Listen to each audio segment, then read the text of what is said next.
You're just a frightened child. Hulk is not afraid.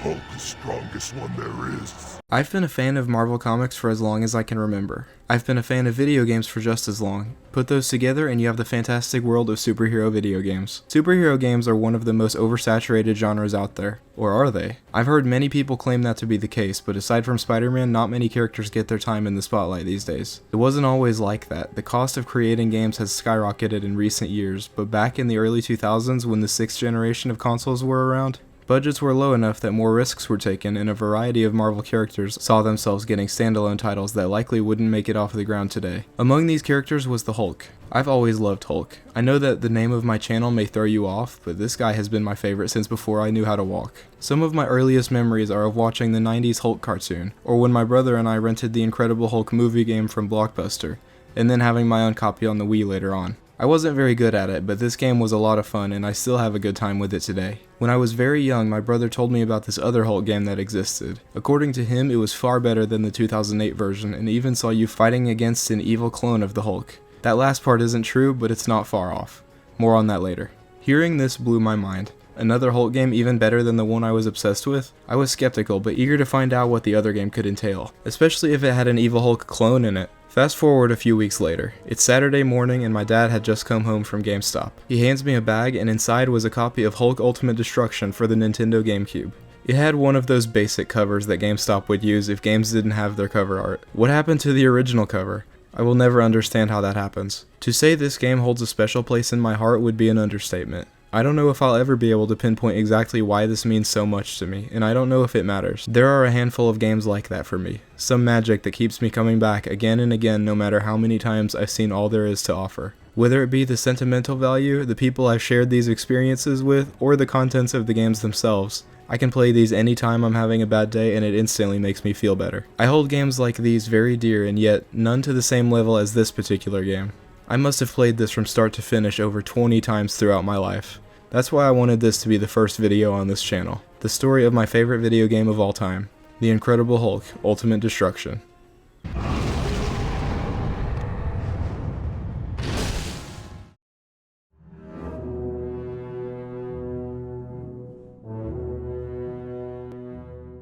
Radical Entertainment is a Canadian game development studio that was founded in 1991. The studio worked on titles such as The Simpsons Hit and Run, Prototype 1 and 2, as well as multiple games from the Crash Bandicoot franchise. Throughout the 90s, there was a constant struggle to get a Hulk film to the big screen.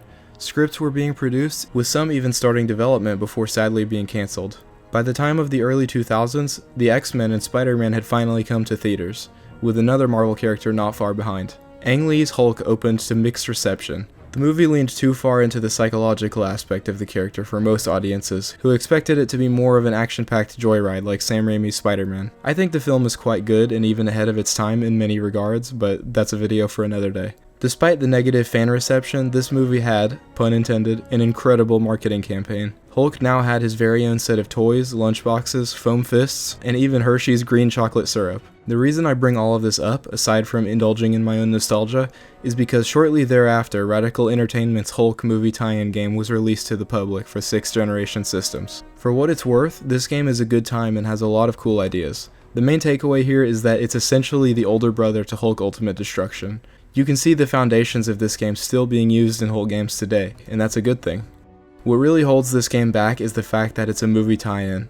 It really feels like these developers wanted to do their own thing instead of being hindered by the movie's plot and setting. This much is made clear due to the fact that it doesn't follow the movie's plot at all, instead serving as a sequel, taking place 1 year after the events of the film. The story sees Hulk battling various classic, albeit obscure, comic book villains. The leader is the only one who shows up in this game that I already knew of, but that's it. All the good villains were probably off limits in case the studio wanted them for Hulk 2. They were really scraping the bottom of the barrel here. Even as a kid, it confused me that they used Ravage and Madman instead of the obvious choice. So you have a strong foundation that's a little rough around the edges, lackluster villain choices, and the writers had to work within the confines of an existing movie universe. These are all things that would be fixed by the time of their next game.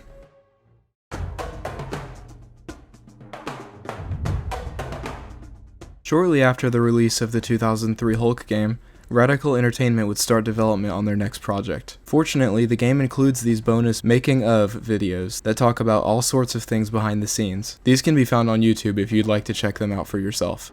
Paying close attention to the background of these videos shows the evolution of this game throughout its development cycle. The animations and user interface start out looking similar to the Hulk 2003 movie tie-in game, but go through massive changes. As a kid, I was always fascinated with the older builds of the game and its unique lighting effects. Foam Hulk fists and other posters and merchandise can be seen around the studio, along with Marvel Comics artwork. Character design was done by Brian Hitch, who worked on the Ultimates comic book series. It was always confusing to me when I was younger how Hulk looked identical to his design in the Ultimate Universe, with shorter hair and more defined muscles, but didn't share the gray coloring or distinguished personality of his Ultimate counterpart. This is because this game is not an adaptation of the Marvel Ultimate Universe or its version of the Hulk specifically. It's more so a combination of multiple eras and interpretations to make something new. Throughout the behind the scenes videos, multiple times is this game referred to as Hulk 2. This confused a lot of people into thinking that this is meant to be the true follow-up to Ang Lee's Hulk film and not a standalone game. At one point it's stated that this is not meant to be a movie tie-in, but a game that's set in a comic book world, so I don't think it's meant to be in the same universe. You could certainly look at it that way if you like, as the Hulk 2003 movie has no sequel, and its tie-in game doesn't contradict anything shown here, so it's up to your interpretation. Sound design is decent. I hadn't thought much of them, but I'd be lying if I said I didn't appreciate them a lot more after learning sound effects were made by dropping real cars and pieces of junk on top of each other in a junkyard.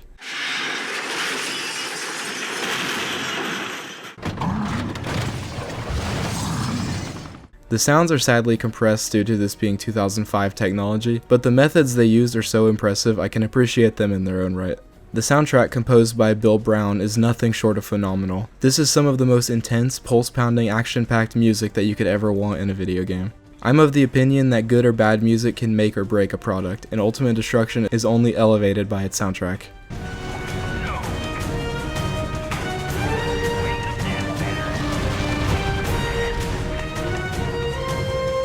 Likewise, the voice cast is great. There aren't a lot of characters in this game that are not nameless soldiers, but the ones that aren't do an amazing job. Neil McDonough reprises his role as Bruce Banner from the 90s Hulk cartoon. This is the voice I think of when I think of Bruce Banner. You're not gonna like me when I'm angry. It's always such a treat when the voice cast from animated shows return for superhero games. You don't see that much anymore. Ron Perlman does an excellent job as the intimidating Emil Blonsky, or Abomination. Daniel Riordan as Doc Samson is who you're going to be hearing most of your mission objectives from. This man's voice will forever be in the back of my mind, telling me I need to fight a boss or steal some kind of military equipment. Fred Tatasciore also does a great job, even if his dialogue is 99% grunts and roars as the Hulk. Michael Donovan even reprises his role as Grey Hulk from the 90s Hulk series. If you're confused, the Hulk 2003 video game featured Grey Hulk as an unlockable skin who has his own special dialogue despite not appearing in the main story. More on this later in the case of Ultimate Destruction. In my research for this video, I stumbled upon the website for this game's graphic designer that reveals some interesting early box art concepts using the working title, The Incredible Hulk. I always wondered why it was specifically called Ultimate Destruction. I'd be willing to bet Universal wanted that title for their second movie, or it's possible Radical wanted to avoid confusion with their first game. The game's box art stays surprisingly consistent across different parts of the world. Most of the time games will have entirely different covers depending on which region they're from. I remember seeing this edit floating around a lot years ago. It's odd to me that Hulk isn't sporting his classic purple pants in either of Radical's games. I guess they thought purple pants were too unrealistic. Green skin, however? Perfectly fine. As the game got closer to its release, demo discs were created for the Xbox, GameCube, and PS2. This was how game demos were gotten before every console had access to the internet. While I don't own any of these, footage is available for all three. Aside from minor differences like the GameCube version using the E3 trailer as an intro versus the PS2 version using the game's actual intro, and the Xbox version having no intro at all from what I can tell, these are all exactly the same. The PlayStation 2 version has a sticker that says if you pre-order from GameStop, you would get a copy of The Incredible Hulk Issue 1 with exclusive cover art. As far as I can tell, these comics are what that sticker was referring to. The loading screen for the demo shows the control scheme along with some mission objectives. Get as many points as possible, find 10 secret ways to get bonus time, and stay within the mission area. Hulk is dropped into the city with a number of moves already unlocked, so players can get a taste of how powerful they will become if they buy the full game. Tutorials show up on the bottom of the screen, and if they're completed, more time is given to the player. The demo is surprisingly hands-off, allowing the player to roam around and discover secrets as they please. A few comic book collectibles are even scattered around that reveal cheat codes that can be used in the final game. The funniest secret in the demo is the flying ape that can be found on the tallest skyscrapers. At the end of the demo, Hulk goes into critical mass and performs a critical atomic slam, laying waste to the city around him. I bet this was mind-blowing back then. A promotional website was also available to visit around the time of the game's release. It allowed users to watch the game's trailer, see game reviews, sign up for the newsletter, enter a contest to visit Universal Orlando that I'm sure nobody won, and more. The trailers for this game are awesome. There are a few that are mainly comprised of gameplay footage, and a promotional trailer that uses CG animation.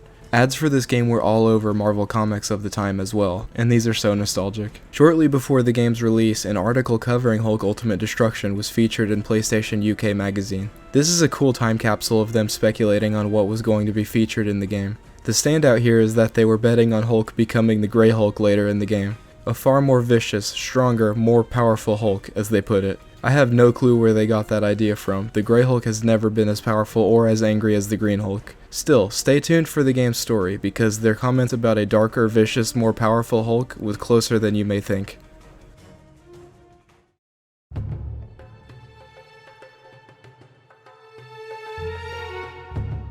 I distinctly remember seeing this opening the first time I booted this game up and saying, "Oh look, it's starting in the Arctic just like the 2008 game. Oh, never mind.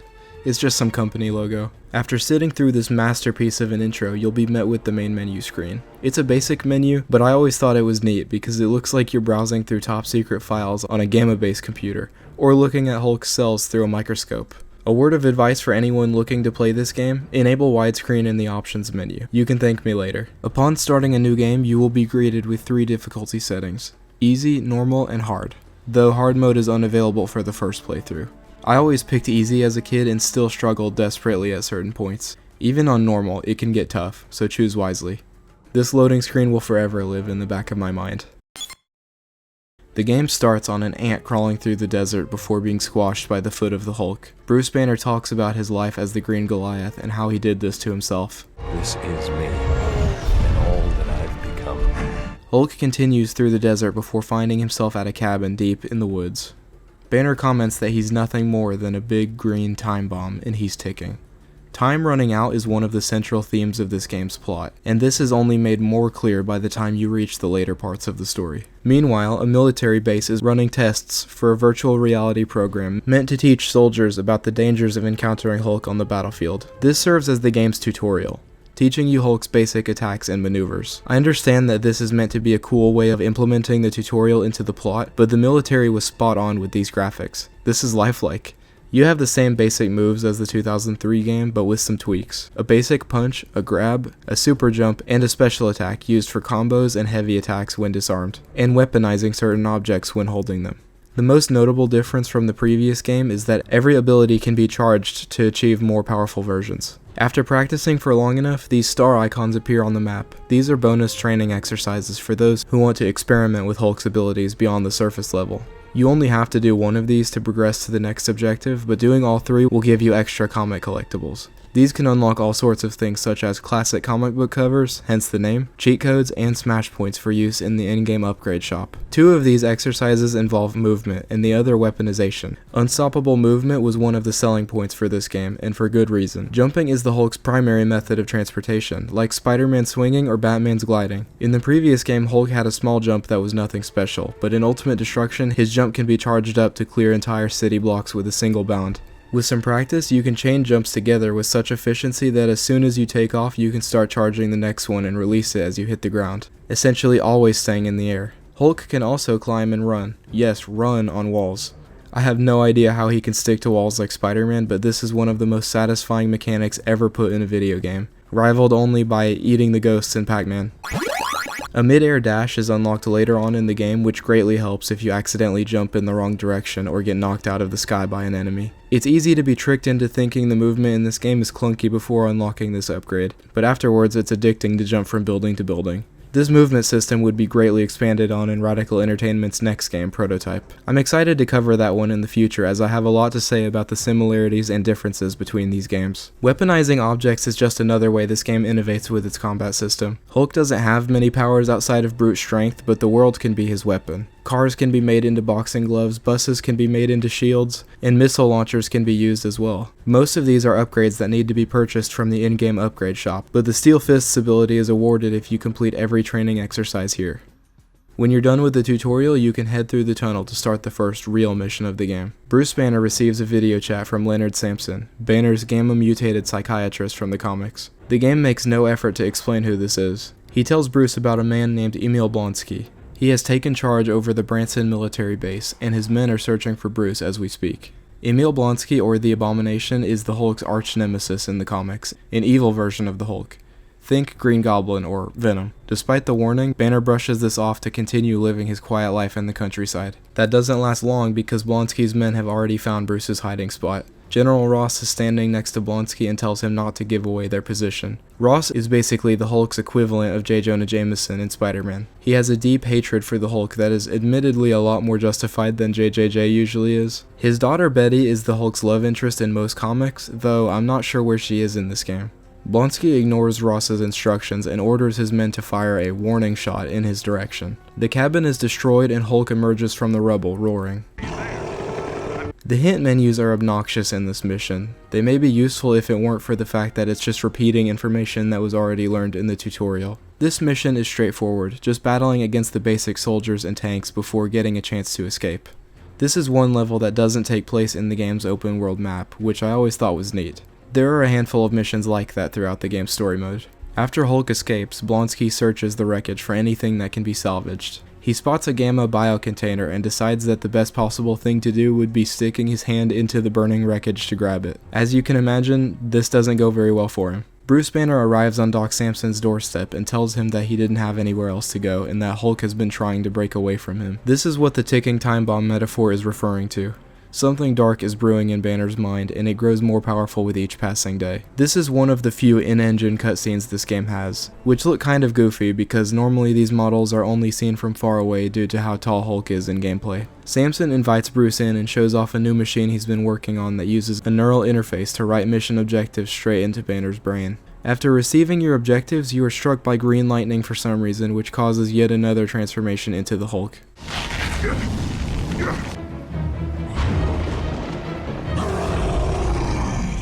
It's funny that Bruce shows up wearing nothing but his tattered pants, then gets dressed, only to become the Hulk and ruin his clothes yet again. The detail about reading and writing objectives to the brain means that during gameplay, these short cutscenes will occasionally play telling you to do some variation of smash, protect, or pick up.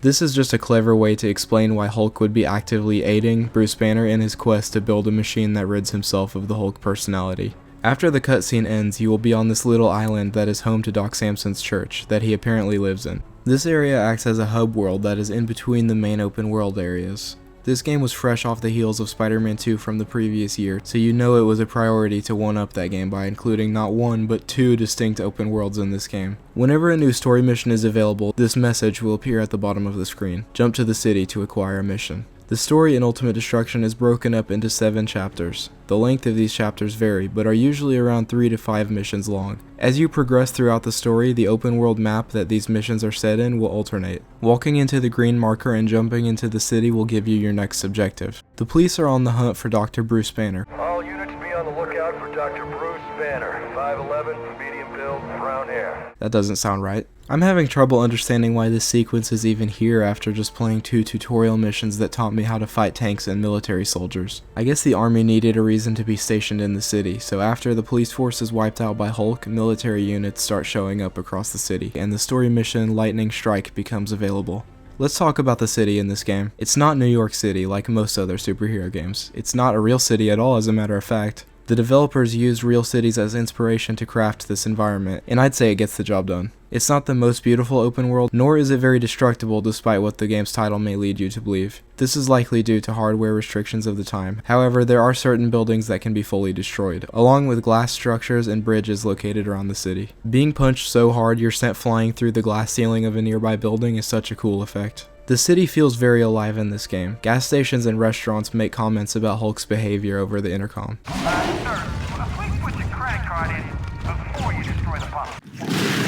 Try on this Tiger Burger. It's got more than one sodium glutamate use, right? And civilians will take notice if Hulk is walking too close to them. I know you're wondering, and you can kill them if you so desire. Unlike the Incredible Hulk game, where the civilians infinitely get back up if they are attacked. It doesn't make me feel very incredible when civilians are more durable than I am. You can even set them down safely and give them a pat on the head in ultimate destruction. It's very charming.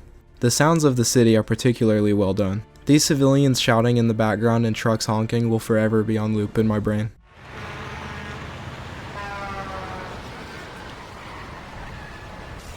Many of these exact voice lines show up in the first prototype game, and I immediately noticed it on my first playthrough. Water towers on rooftops say Branson Springs, so I'm not sure if this is possibly meant to be Branson, Missouri, or a generic city. I certainly know I've never seen a desert in Missouri. While sadly there is no day and night cycle, at certain points in the story the storm clears and the sunshine is visible once more. Jump markers can be found scattered across the open world that will take you to and from the church. I bet more of these names are Easter eggs than I realized, but the ones I immediately noticed were Jarella Point and the Last Chance Cafe. Hint markers are scattered across the city as well. I hate when games do this because what if there's vital information I needed to know that's hidden on a rooftop somewhere I'll never see? An award of 50,000 Smash Points is given out if all of these are found, so they are worth collecting when spotted. Entering the mission opens up a menu that displays all of your objectives along with some extra dialogue from Bruce and Samson. Samson's lab needs more power before it can get up and running, so Hulk must explore the city and destroy substations so the city will be forced to reroute its power through other sources that Samson can use. Each substation you destroy will shut off the power in the surrounding area, which is a neat effect. During this mission, you can hear the police updating their description of Bruce Banner to something a little more accurate. All units, be on the lookout for suspect, Bruce Banner. Approximately 12 feet tall, green skin. After completing the mission, orange markers start popping up around the city. These are challenge missions, short mini-games that award Smash Points for high scores. I'll discuss them more after the end of the story. Every time you complete a mission in this game, you will be given the option to either save, continue, exit to main menu, or return to buy menu. What is a buy menu, you might ask? Well, that's just caveman speak for upgrade shop. I guess terminology like that makes sense in a game about the Hulk. This is where you can buy many new upgrades, such as punch while sprinting, grab objects while sprinting, bigger health bar, and critical attacks.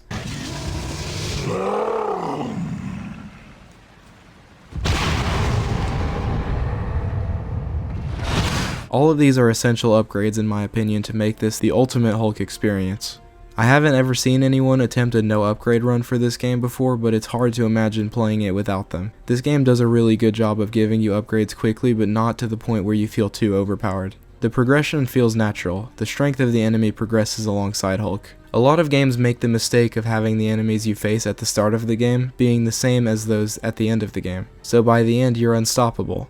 As you can imagine, I was a fan of this concept when I was younger because tough enemies are scary, but Ultimate Destruction handles this well. You feel immensely powerful, but if you put no effort into a fight, things can go in favor of the enemy pretty quickly. A great way to get a lot of points fast is to destroy buildings marked with the Division logo. Every one of these buildings contains 10,000 Smash Points upon destroying it for the first time. Many of them contain comic covers as well. I'm not sure how many of these buildings there are in the city, but I spent a lot of afternoons in my younger days trying to find and destroy them all. Getting back to the story, the next mission is called Need to Know. Apparently Blonsky is aware that Doc Samson and the Hulk are onto him. There is a mainframe computer at Division headquarters containing vital information that was left on the roof for some reason.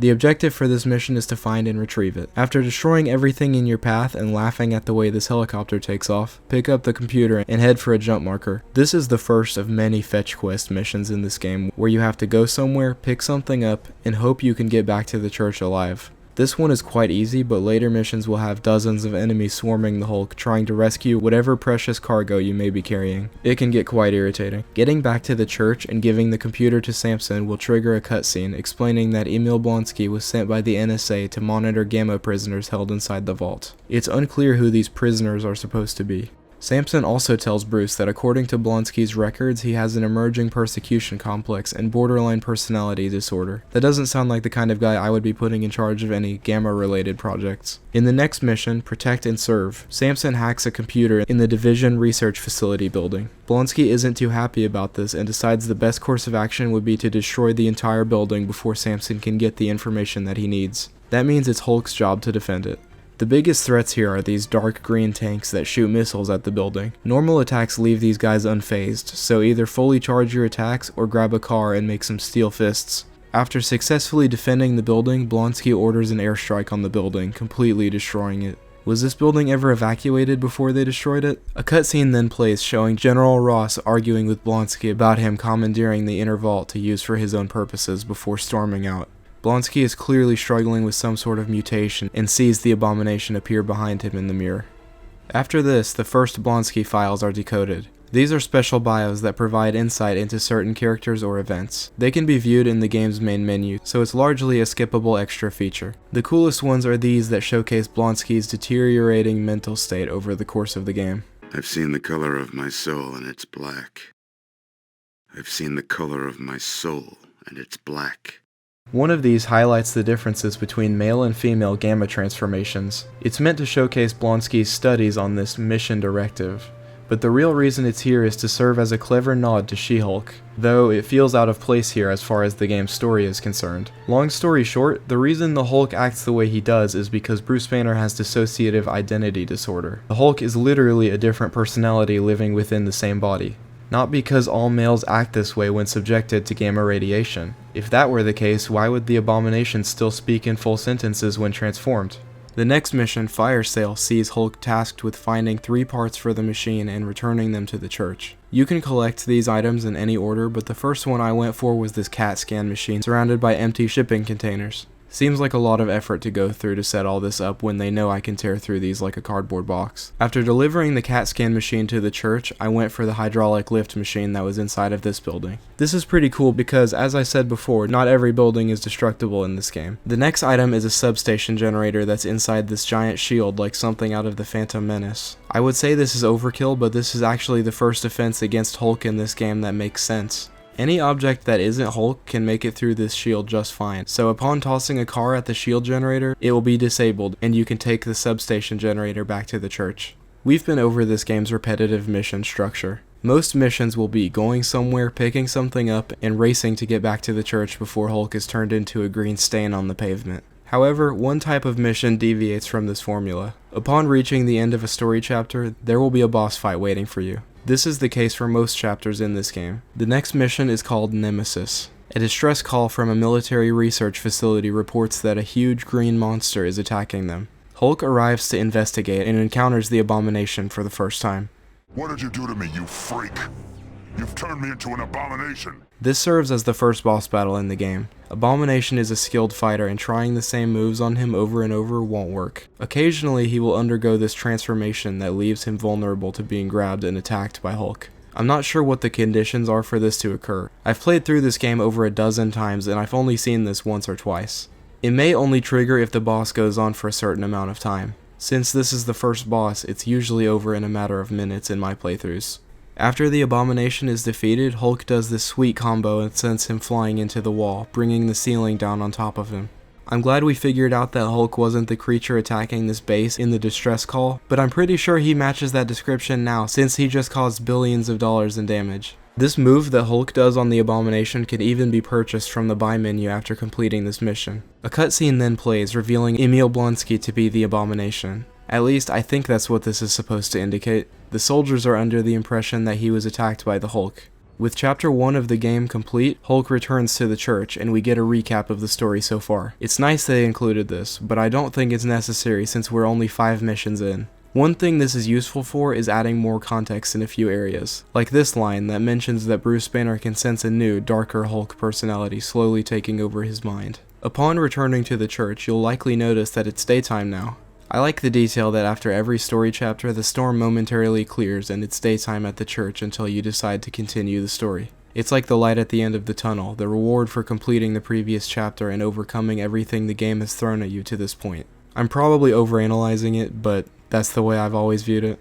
Now that we're in Chapter 2 of the game, a vast assortment of new moves are available in the buy menu, along with Hulk being given access to a second open world area. This area is a rocky desert wasteland known as the Badlands. To most, this is probably not that big of a deal, but it was mind-blowing to me as a kid because the comics and cartoons that I grew up with saw desert areas as Hulk's home turf. It's like Spider-Man in New York, it just makes sense. I really appreciate that the developers cared enough to create not one but two separate open world maps for this game. After arriving to the Badlands for the first time, a new mission is available titled Eye in the Sky. Blonsky's men have developed satellite uplinks across the map that can track the Hulk's every move. That's bad, of course, so they need to be destroyed. This mission is more of a tour through the Badlands than anything else. I don't have much to say other than pointing out how unnecessary this whole satellite tracking situation is. He is a 12-foot tall green man, and the desert really isn't that big. The next mission is called Got Yourself a Convoy. 3 convoys carrying equipment for new Hulkbuster units are on their way to a military base. Hulk must destroy them all before they reach their destination.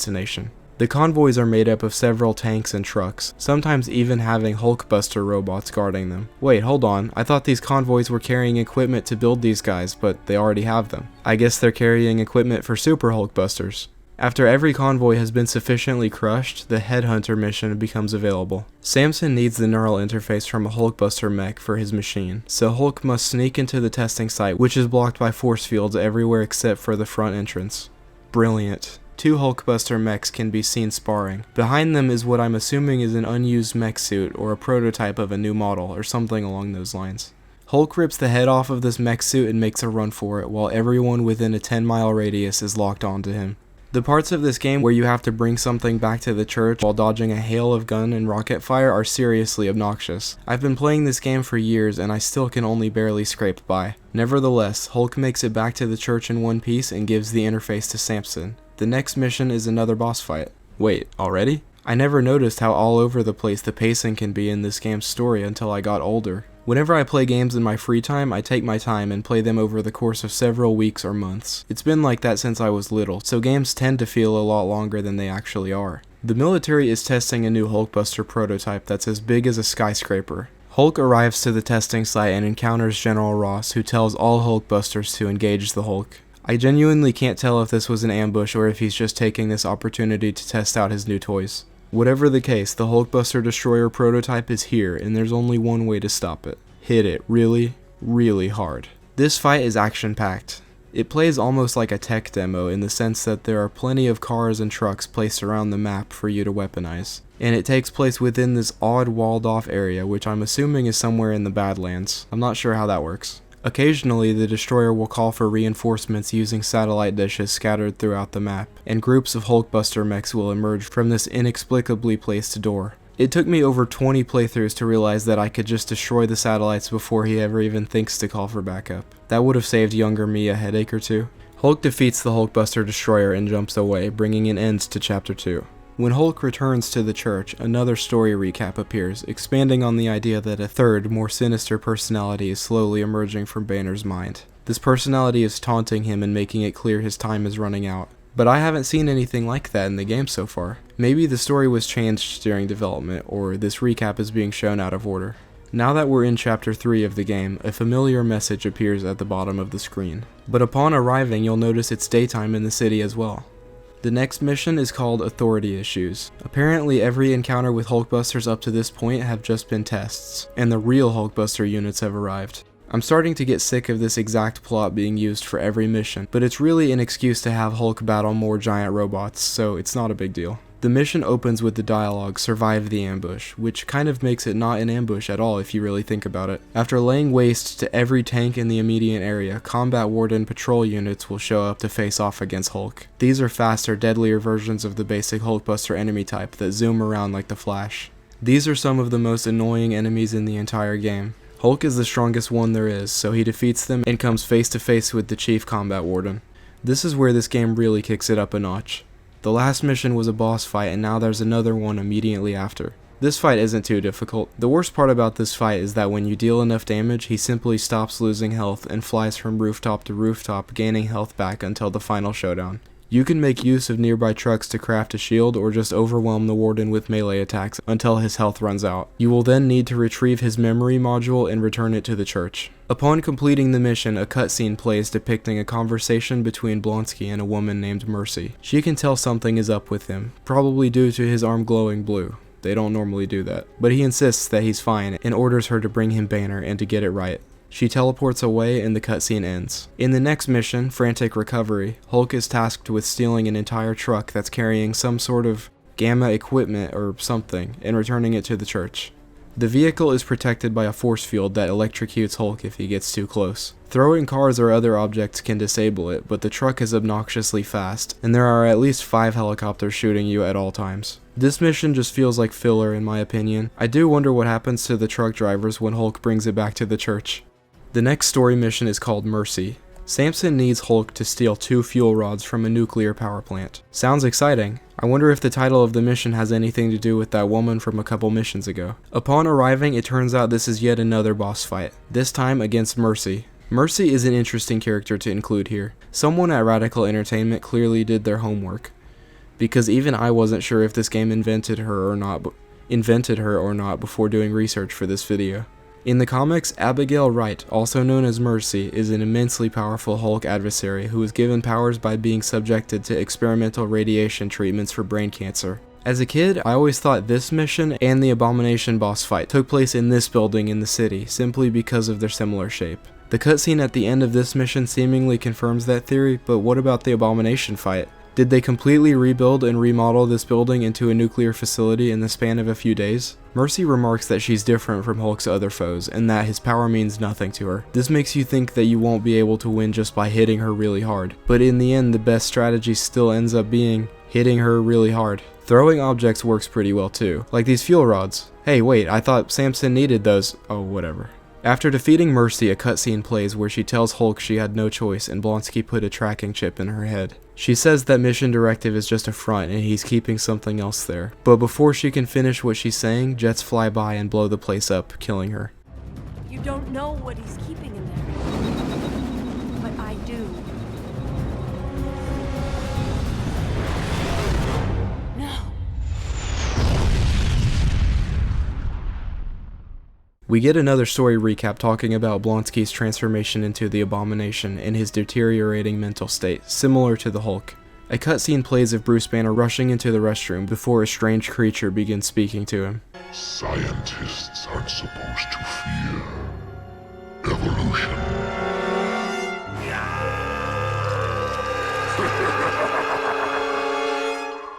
Needless to say, this freaked me out when I was younger. With Chapter 3 of the story complete, more missions are available in the city. It's storming again and this building is still intact despite being bombed 5 minutes ago. Ignore that. The next mission is called Clean Sweep. Blonsky is deploying gamma-suppressing gas pods across the city. Make sure to buy some health upgrades by this point in the game. The military is not playing around anymore. Huge Hulkbuster destroyers now roam the streets alongside regular Hulkbusters that constantly swarm you. The game expects you to hammer toss the gas pods into the water as if you were throwing a tank, but it's much faster to just toss it in like any other object.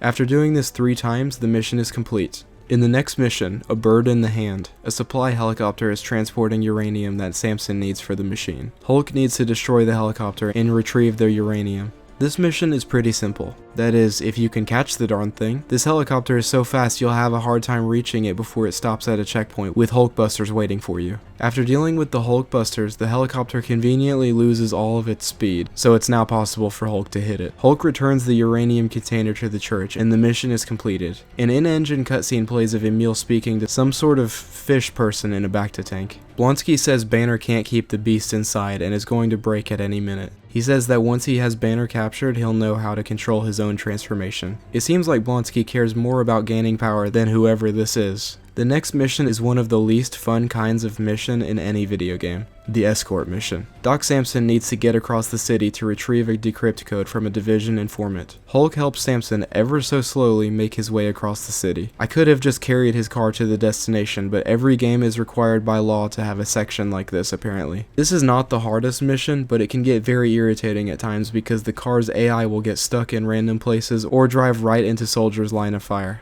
They had to have known this mission was annoying because they give you a checkpoint halfway through. There are plenty of missions that are way harder than this, that do not have that. Samson makes it to his destination safely and the mission is completed. The next mission, My Other Voice, is one of the coolest in the game. Samson tells Bruce that the Division has set up multiple fronts across the city that must be destroyed. He claims there are no civilians present in the city, but cars litter the streets like any other day, so it's clear that something is terribly wrong here. The music is haunting in this mission, like you're doing something that can't be undone.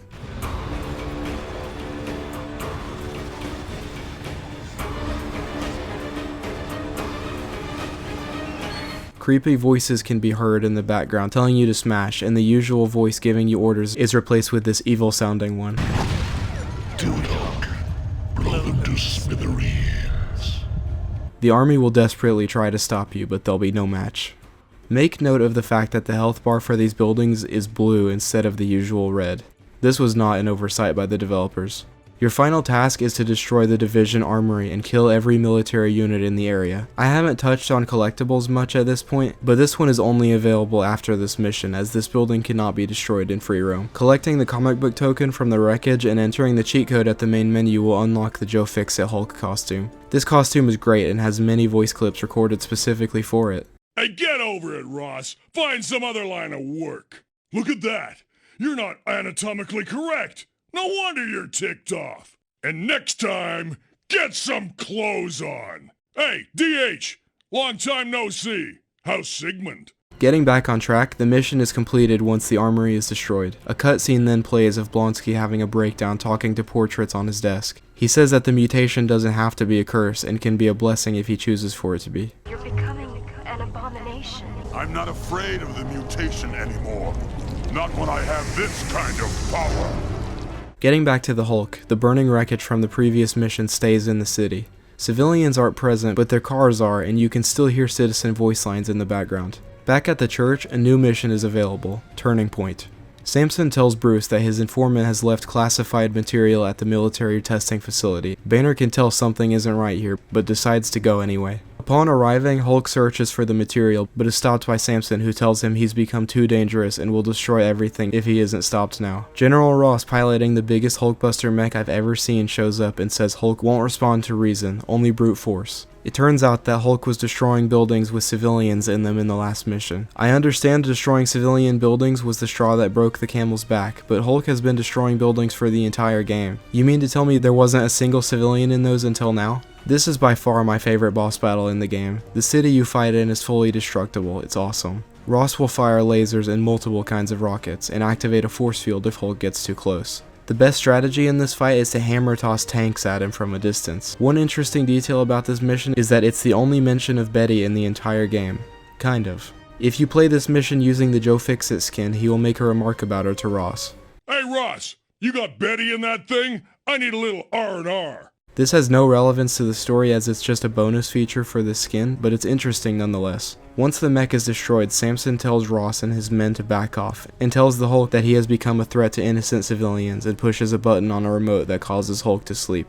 Probably should have done that before the epic boss battle happened. Chapter 4 of the story is complete, and with that, a new story recap explains that the Devil Hulk persona has tricked Bruce into destroying buildings that had innocent civilians inside them. Bruce is being taken over by this Devil persona at an alarming rate. Blonsky, on the other hand, seems to be enjoying his descent into madness. Blonsky has captured Bruce and locked him in the vault, hoping he will reveal the secret of how to control the transformation. Emil attempts to open Bruce's mind and the Devil Hulk appears, saying that a door has been opened and he and Bruce are going to be like gods, tearing the world into a billion pieces. Obviously, asking so many questions about controlling a gamma transformation reveals to Bruce that Blonsky is the abomination, so he begins transforming into the Hulk and breaks free. The mission starts with Blonsky running down the hallway with steel doors closing behind him. Hulk chases after Blonsky and is attacked by several Hulkbusters. A huge mech called the Capture Warden shows up to take Hulk down once and for all, but ultimately proves to be no match for the Green Goliath. After destroying the Warden, a jump marker will appear on the floor. Activating it will trigger a cutscene of Hulk cornering Blonsky. He transforms in front of his soldiers and reveals to them that he's the Abomination. Abomination tells Hulk that he didn't win and they'll meet again whether he likes it or not. He then jumps away and explodes for some reason. Hulk reaches the exterior of the vault and begins to flee. Dozens of tanks and helicopters swarm him, and there's a force field with generators set up on the outside. This happens multiple times in this mission. They can be taken care of by throwing something at them. If the military had just disabled cars being able to pass through the force field, Hulk would have had no chance of escaping. Chapter 5 of the story is now over and a new story recap has been unlocked. The recap states that the vault was damaged in Hulk's escape, and all Gamma mutants held there were destroyed in order to prevent their escape. The Devil Hulk is ready to emerge, and without a machine to slow this process down, there's nothing Banner can do. Bruce arrives back at the church and confronts Samson for betraying him. Samson says he didn't know that Blonsky was the Abomination and didn't want things to get worse. Does he think Hulk was fighting against himself in this mission? Without a completed machine, Bruce can't do anything to stop the emerging Devil Hulk. Samson says he's sorry before tossing a power regulator to Bruce that he stole from the wreckage of General Ross's Hulkbuster mech. There's still hope that the machine can be finished in time. New missions are available in the Badlands. Once there, the mission Strange Cargo can be activated. Samson needs the other half of the power regulator in order for it to be used for his machine. This mission is hilarious because it involves Hulk stealing a military truck and smashing it over his head so he can sneak into the base, Metal Gear Solid style. Never mind the giant green feet sticking out of the bottom. The only bad part of this mission is that you have to slowly inch your way towards the base, and only then can Hulk bust out and grab the power control module. Not to sound like a broken record, but the military units are more dangerous than ever in this mission. Hulk will get knocked out of the air and drop the control module every 5 seconds. After finally making it back to the church with the part for the machine, another part is needed. Normally in this section, Hulk will run up to the part and grab it, and a force field will activate, trapping him inside with a bunch of angry Hulkbusters. In my playthrough, I figured out that you can throw a car at the machine and send it flying to totally bypass this sequence. After returning both parts to the church, the mission is over and the next one, Freedom's Swan Song, is available. The military is closing in on the church and Samson needs time to finish the machine. This is a cool mission because enemies don't normally show up at the church. They went the extra mile here because even the civilian buildings behind the church are destructible.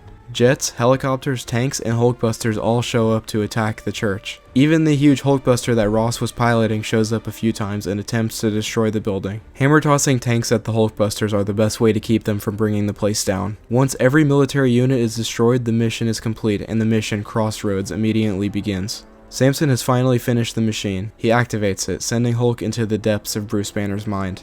The camera zooms in to show Hulk face to face with the devil at last. Devil Hulk comments that Hulk is a child crying out to be loved and that he is going to erase him from Banner's mind. Hulk speaks his only line of dialogue in the entire game and the fight begins. Hulk is not afraid. Hulk is strongest one there is. Devil Hulk in this game is interesting. He seems to be a combination of Guilt Hulk from the comics, which is Bruce's manifestation of his guilt and his abusive father, with the actual Devil Hulk, which is a personality so cruel and terrifying that Banner kept it hidden away in the darkest corners of his mind. The fact that he calls Hulk a little boy here makes it seem like while he may not literally be Bruce's father, at the very least there is a similar dynamic. Later on, Devil Hulk was brought back in the Incredible Hulks comic, released in 2012. This version seems to draw heavy inspiration from his appearance in Ultimate Destruction, being a manifestation of Bruce's father and fears from his childhood. Even later on, he returned in the Immortal Hulk comic where he takes control of Hulk's body if Bruce Banner dies, and states that he loves and cares for Bruce, almost acting like an older brother figure of sorts. I don't know, man, comics are confusing. He has 2 phases: hiding in the pit in the center of the stage defending these crystals, and jumping out and attacking Hulk head on when they are destroyed. He can create huge rock formations and pick Hulk up and put him in his mouth, which I can never complete the button mash event for. This whole fight sounds like a fever dream because that's essentially what it is, fighting an evil version of yourself inside your mind. This one is particularly annoying because there isn't anything for Hulk to throw or weaponize. It's fists or nothing. After Devil Hulk has been defeated, a cutscene plays where he says Hulk is just a child and he's not strong enough to defeat him. No, you're not strong enough. You're just a child. Before being evicted from Banner's mind by force. It would have been cool if this Mindscape arena had the other Hulk personalities be frozen in blocks of ice in the background just to acknowledge that they exist, even if they don't show up in the story. Chapter 6 of the story has been brought to a close and there's a new story recap to take a look at. Though this one isn't much of a recap as it tells of events that haven't happened yet. It states that the Abomination is about to undergo a devil transformation of his own, and that he is loose in the city somewhere. There's a possibility that he's working with what is known as Mission Directive, but it remains to be seen who or what that is. We're getting into the final chapter of the game's story. Everything so far has been building to this. Upon jumping to the Badlands, the next available story mission is titled Intercept. Samson reports a strange gamma radiation signature emitting from a cave near the vault. The Abomination is said to be located there undergoing yet another transformation. A cutscene plays showing Blonsky talking to a far more sinister looking Abomination persona reflected in the water. I love this kind of imagery in Hulk media. Abomination remarks that no one will be able to stop them with this kind of power, and Emil shouts that he doesn't want the power and only wants his life back. Seems pretty inconsistent. Every time this guy shows up, his goal changes. Abomination states that they destroyed Emil's dignity, and they'll destroy Mission Directive next unless he destroys them first. He transforms into the Abomination and then mutates into a second form. In the cutscene, they both look the same size, but in gameplay, this form is absolutely massive. It's easy to forget that Hulk is 12 feet tall when seeing him next to towering enemies. That's already twice the height of any human. Abomination is around 3 times Hulk's size. That's approximately 36 feet, maybe even taller. Here's him next to the original King Kong for comparison. He's not even the biggest enemy in this game. Devil Hulk and Ross could give Godzilla a hard time. Devil Hulk was everything Bruce was afraid to become, whereas he was able to face his demons and overcome them. This is what Blonsky wanted. His insanity and constant lust for power led him down this path. The only thing that changed is that everyone could now see him for who he truly is, an Abomination. Getting back to the story, Hulk rushes to make it to the vault before Abomination does. Huge fires can be seen on buildings or just on the ground for some reason, and military units can be heard saying they don't have enough firepower to deal with this new threat. They still take the time out of their day to fire on Hulk though, because why not? When Hulk makes it to the vault, the capture warden is waiting for him. After destroying the warden once and for all, Hulk is free to enter the vault. Upon entering, a cutscene plays of Abomination smashing his way into the Mission Directive area with Hulk close behind. When the smoke clears, Blonsky is holding the lifeless body of the amphibious-looking woman seen earlier in the game. Bruce asks who she is and learns that she is Nadia Blonsky, the wife of Emil who is carrying his unborn child. Blonsky was part of a government program to test the effects of gamma radiation on human tissue. This program was inspired by Bruce Banner's previous research. He says that she was diagnosed with ovarian cancer. It's unclear whether she was diagnosed with cancer as a result of being exposed to gamma rays, or if she was given gamma treatments in an attempt to cure it. Either way, she's a fish lady now, so it didn't go too well. He blames the death of his wife and child on Bruce and vows to return the favor 1,000 times over. Kill them, you damn freak!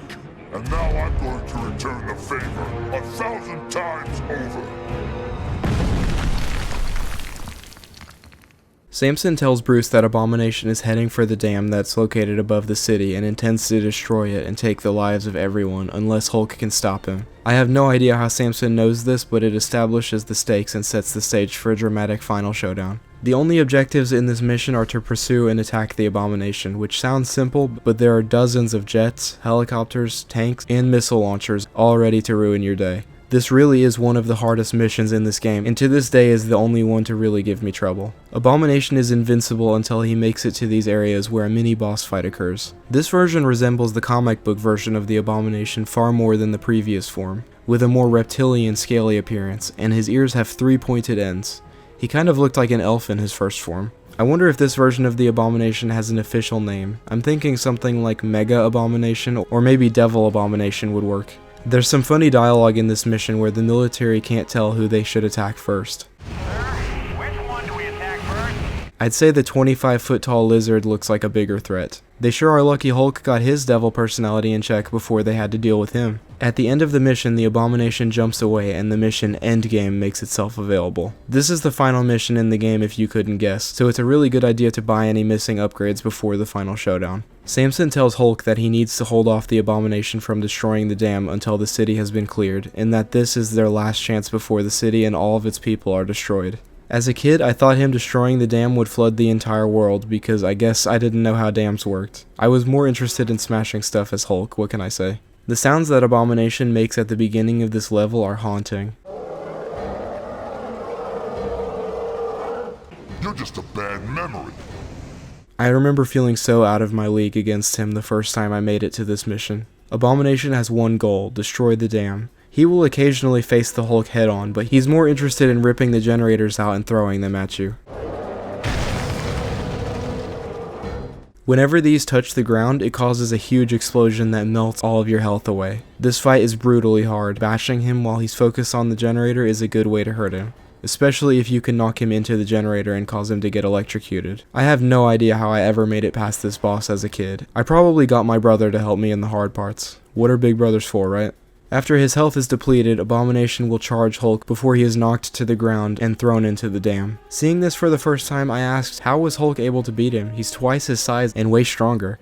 To that, my brother replied, the madder Hulk gets, the stronger Hulk gets. Hearing that changed everything for me. It suddenly made so much sense. Many of Hulk's foes may start out stronger than him, but if the fight goes on long enough, he'll win. With the Abomination defeated once and for all, a cutscene plays. He picks himself up from the dirt and tells Hulk that he didn't win, that nobody ever wins when he's involved. He kicks the dam and says that when they print the morning edition, it will say no survivors. The dam bursts open, releasing a huge flood and drowning the Abomination, but not before he utters his final word.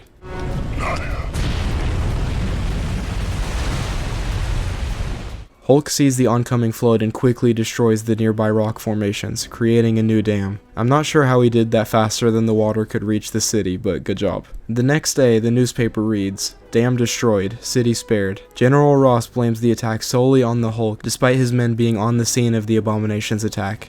Hulk can never catch a break. The next day, Bruce and Leonard are seen talking on a mountain overlooking the city. Samson comments that the cure was right there in their grasp, and he will attempt to convince the military to let them try again. What happened to the machine that was used to confront Devil Hulk? Bruce says that they fear the Hulk too much to let him try, and repeats what he said at the start of the game. I'm not a person anymore, I'm the Hulk. And I can't force people to understand. As dozens of tanks and helicopters close in on him, Bruce leaves and it cuts to Hulk running and jumping into the distance for the final time.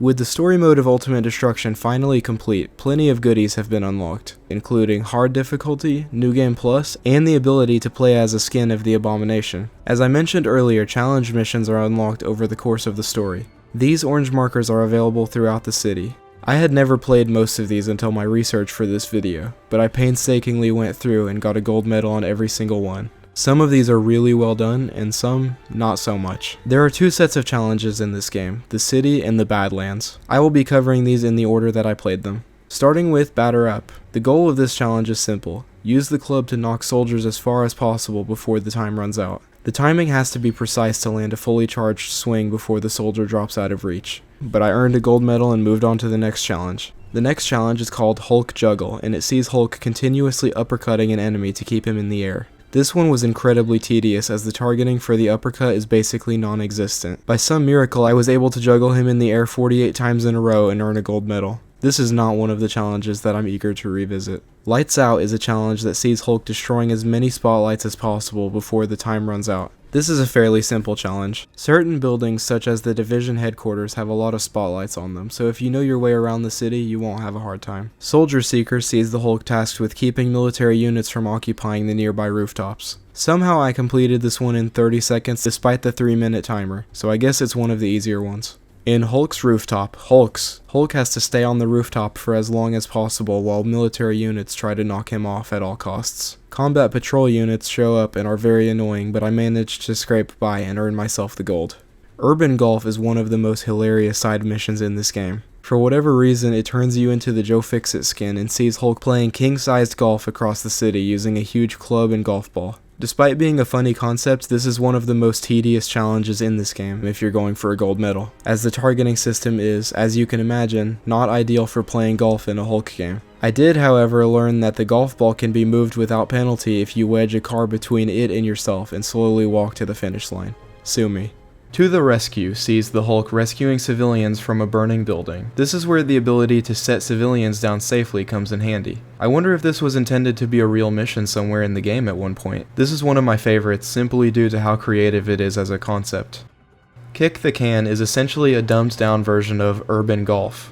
It sees Hulk kicking a car across the city, eventually making it into a ring of flares. This one is more fun than golf, simply because it doesn't require a certain score to win. It only matters how fast you can get it into the ring. Smashing Spree sees Hulk given a list of specific objects that he must destroy before the time runs out. These include 8 cars, 4 delivery trucks, 8 trees, and 4 water towers. I'm not sure how the developers came up with that list of objects to destroy. Maybe they hated the view outside their office and wanted to blow off some steam. This one has a certain charm to it. Not that Hulk Golf didn't, but the simplicity of smash this random amount of these random objects reminds me of using my imagination in this game's free roam as a kid and trying to come up with new scenarios for Hulk to find himself in. After earning the gold medal and exiting to free roam, I noticed how odd it felt that with all the nostalgia I have for this game and having played it so many times, I had never played these missions before. It's a strange feeling to go back and find something new in a game that I've spent so much time with over the course of my life. Most of these are nothing to write home about, obviously. Maybe they are now because games today can't even be bothered to add challenge missions. Fair Play is a mission that tasks Hulk with carrying taxis to their destination before the time is up. This is a fun test of skill, trying to make it all the way across the map with a taxi in hand. Upon delivering 15 taxis safely to their destination, Hulk is awarded with a gold medal, though I'm not sure safely is the correct term to use here. Downtown Dogfight tasks Hulk with destroying as many incoming helicopters as possible before the time expires. Using cars and other objects, this was easily completed on the first try. Surf City sees Hulk using the shield grind ability to surf across the city collecting waypoints as he goes. This is a stressful one as collecting 60 waypoints is a hefty task. I completed it with 17 seconds to spare and was awarded the gold medal. The next challenge is titled My Car, which has to be a Street Fighter reference. This is a race mission that tasks Hulk with running through waypoints without causing the white cars any damage. If they are touched, the alarm goes off and the mission is over. This mission requires you to keep a consistent speed from start to finish, which is really difficult because the white cars are littered throughout every area. Making it to the finish line without damaging any white cars awards Hulk with another gold medal. Point Defense sees the Hulk battling against as many tanks as possible while staying between the supports of the bridge. This challenge is really easy when utilizing the hammer toss skill, as it's a one-hit kill to the tank and anything it touches. SWAT is basically a continuation of the batter up challenge from earlier. This time there are 4 helicopters surrounding the rooftop with soldiers dropping out of them at random intervals. This is one of the harder challenges. It can be frustrating trying to predict which helicopter the soldier would jump from next, but with some practice it became easier to hit them at the right moment. When more than 50 soldiers are defeated, a gold medal is earned to add to Hulk's collection. In the challenge Casualty, an ambulance carrying an emergency patient has broken down. Hulk must carry this ambulance to the hospital before the time runs out. This challenge was surprising because it's only one ambulance that must be delivered. I was expecting it to be similar to the taxi mission, which saw Hulk tasked with delivering as many cars as possible to their destination. It's an easy gold medal, and with that, it's on to the next challenge. Hulk Smash City is self-explanatory. Hulk must destroy as many objects and vehicles as possible before the timer runs out. Sprinting through objects is a great way to destroy them quickly, and ambulances can be used to supply health for critical mass, leading to entire city blocks being leveled by critical attacks. This is one of the most fun challenges, as you can imagine. I managed to rack up over 900 points before it was over, earning a gold medal. Air Supremacy has Hulk stationed on top of a skyscraper tasked with defeating as many jet fighters as possible. I hate this enemy type because more often than not they dodge any thrown object or attempt to land a hit on them in the air. Eventually I was able to destroy 21 of them and earn a gold medal. The next challenge is titled Rooftop Jumping 1. The goal of this mission is to get as far away from the starting point as possible while only landing on rooftops. If Hulk touches the ground, the mission is over. After making it more than 1,000 yards, a gold medal is earned and the challenge is over. Rooftop Jumping 2 follows the same basic concept. This time Hulk is tasked with jumping across skyscrapers and other large buildings. After making it 1,100 yards, I was awarded with yet another gold medal. House of Cars tasks the Hulk with stacking as many cars as possible on top of the most inconveniently shaped skyscraper. The higher up you can get them, the more points are awarded. This one took a few tries, but I was eventually able to get a high enough score to get a gold medal. The next challenge is called Hulk Float, which sees Hulk using a giant gorilla balloon from the car dealerships to float across the city into a specially marked zone. The closer Hulk gets to the center of the circle, the higher score you get. It may take a few tries, but landing near the center of the circle finally earned Hulk the gold medal. Hulk Float again follows the same concept as the previous mission. The circle of flares is much further away and harder to make it into this time, but after a few tries I was able to do it. There are 6 fast mover challenges located throughout the city. These are time trials that see Hulk racing through the city collecting checkpoints before the time runs out. Now it's time for the Badlands challenge missions.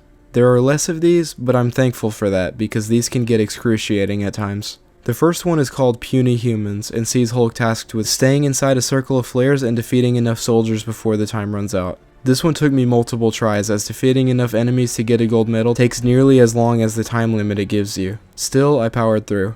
Hulk Smash Badlands is the same idea as Hulk Smash City, except it's set in the Badlands. Hulk must destroy as much as possible before the time runs out. This one is tricky, but if you stick to the areas that have the most destructible objects, you should get a gold medal no problem. Wide Right sees Hulk kicking cars through a goalpost across the map. This sounds easy, but it's one of the most frustrating challenges in the game. Hulk never kicks the cars where you think he's going to kick them. I'm glad the developers decided to get creative with the minigames, but this game was not designed with car football in mind. Speaking of not designed with that in mind, the next challenge is called Gamma Golf. This is very similar to Urban Golf from the challenges in the city. Hulk's skin is automatically swapped to Joe Fixit and is tasked with playing king-size golf across the Badlands.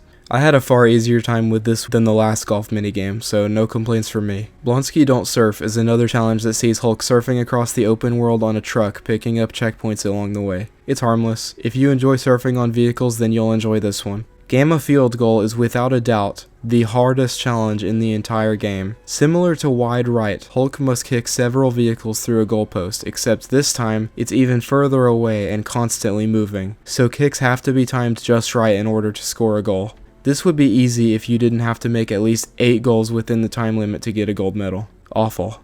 Long Bomb tasks Hulk with destroying as many helicopters as possible using only missiles. Missile Grab is the most useful tool in this challenge. It's reminiscent of the scene in the Hulk 2003 movie where he's facing off against helicopters and catching their missiles midair. This is one of the most fun challenges, and it serves as good practice for catching missiles. Unfriendly Fire sees Hulk defeating as many enemies as possible by dodging their attacks and causing them to blow each other up. This is very creative. I always used to make tanks do this when I played this game as a kid. I had no idea there was an actual challenge based around that idea. Hulk Soccer is pretty self-explanatory. Hulk has to play soccer using a car as the ball, and a combat patrol unit as the goalie. This one is decent. Sometimes the car will fly out of bounds and it takes forever to respawn. As long as everything is working as it should, this is a fun challenge. Desert Dogfight is a challenge that's only objective is to destroy as many jets and helicopters as possible before the time runs out. This one is so easy, I'm surprised it's only unlocked after disabling the force field in this area of the Badlands. The final challenge is Fast Mover 7. It's the same idea as the other Fast Mover challenges, except this one is located in the Badlands. Race through the checkpoints before the time runs out to get a gold medal.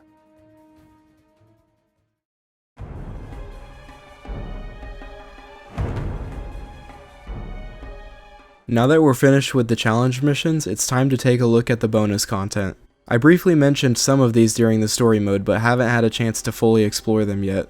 Within the extras menu, you can activate cheat codes, view in-game stats, check out the art and movie galleries, and watch the game's credits. The art gallery contains comic covers, concept art, and character renders of both heroes and villains. But what's that? Believe it or not, this is a transformation that Mercy has in the Ultimate Destruction tie-in comic book. The movie gallery contains all pre-rendered cutscenes along with the making of videos. It would have been nice to have all the trailers here too, but it's no big deal. The code input is without a doubt one of the best parts of the game. All cheats found in comic tokens can be entered here to unlock various rewards such as different color modes, double damage for all attacks, double power collectibles, gorilla invasion, low gravity, road rage, mass transit, and my favorite, cow missiles. It's exactly what it sounds like. There are a variety of skins that can be unlocked as well, such as Hulk with pants that resemble flags from different countries, Joe Fixit, Savage Banner, The Abomination, and Grey Hulk, who is unlocked if you collect every single comic book cover in the game.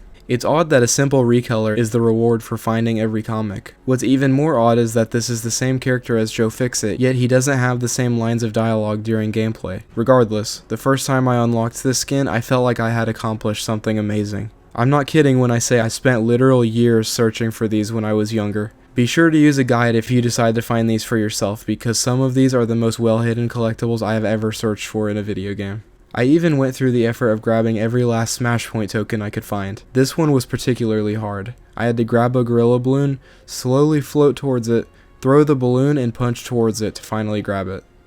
Upon beating the game on normal mode, hard mode is unlocked. This seems to be the same as normal mode, except the enemies do way more damage, which can be frustrating as the game is already pretty intense on normal. I'd like to see someone complete the game on hard mode without buying any upgrades. Perhaps that's an idea for one of my future videos. Of course, playing on hard mode means that you'll be dying far more than you ever would on normal. You'll be surprised to see numerous cutscenes have been animated in the case of Hulk's death against the bosses. I feel no pity. I love that attention to detail. The option for New Game Plus is also there under the name Replay Story if you'd like to go back through the story with all of your upgrades already unlocked. A minor complaint I have is not being able to carry cosmetics between save files. I just went through the effort of 100%ing this game for this review, but if I want to start a new file from scratch while also using the Grey Hulk skin, I can't. It would be nice if the game asked if you would like to keep your cosmetics for a new save file. Shortly after the game's release, a comic series was released based on the story of the game. The comic is titled Hulk Destruction. It's odd. Did they forget that it was Ultimate? It was written by Peter David and penciled by Jim Moonies and James Rice. The art in this comic is absolutely beautiful. I can't quite say the same for the story. This comic is a strange retelling of events from the game. It provides some background on General Ross and Blonsky, but I'm not sure if any of it actually applies here because it doesn't even make an effort to fit into the game's continuity. It mentions plans to train Abomination as a soldier for the US military, along with showing off some of the Gamma prisoners in the vault. Hulk goes on a rampage in the city, forcing Samson to go after him. Samson and Ross speak to the Abomination who is locked inside the vault. Abomination mentions killing Betty, which comes completely out of nowhere, along with saying he's been married twice, to two separate women named Nadia. I struggle to find any reason that any of this is being brought up here, as it's never brought up again and I don't think it even has anything to do with the game. Abomination talks about his battles with the Hulk and says that he hopes to dissect him for the good of all humanity. This, of course, is a lie that he tells himself to feel as if he's in the right. The comic expands on Mercy, revealing that Blonsky signed her up for the Gamma treatments that turned her into whatever she is now. The ghost of Mercy haunts Abomination even after her death, and listens in while the group discusses her battle with the Hulk. The fight goes similarly to how it does in the game, until at one point Mercy uses her powers to appear as a huge beast to the Hulk. This could possibly be Devil Hulk because he never shows up in the comic, but it doesn't really look like him, so it's anyone's guess what this is. Hulk defeats the creature with ease and leaves Mercy for dead on the floor. Abomination attempts to escape and Bruce Banner shows up just in time to stop him. The two engage in a fierce battle and Samson recalls their first fight in the city. This never happens in the game, but I wish it did. Fighting the Abomination in a crowded city would easily be the coolest part of the game. Back in the present, Hulk battles with the Abomination while Mercy encourages him to finish the job. He nearly does by holding his head under the water, but pulls him back out at the last second. The final scene of the comic is a man telling Ross that the Abomination is set to be disposed of before entering his cell and introducing himself as Secretary Colin. He sets down a file on North Korea and Abomination asks him to call him Emil. The end. I don't even know where to start with any of this. This whole comic series goes off the rails early on and never quite finds its way back. If you're as big a fan of the game as I am, I'd recommend it, but for casual fans, stick with the game. There's no substitute.